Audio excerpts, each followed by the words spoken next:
Exosome treatment for critical limb ischemia.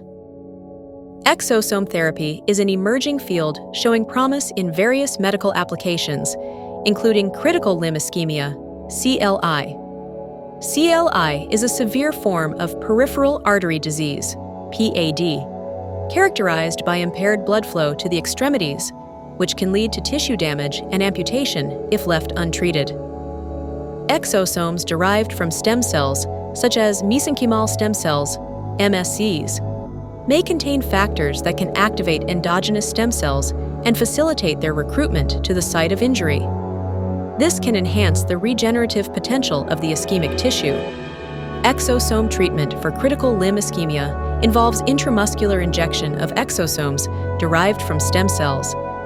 These exosomes promote angiogenesis, reduce inflammation, and stimulate tissue repair in the ischemic limb. Monitoring symptoms, perfusion, and wound healing guides. Treatment efficacy assessment.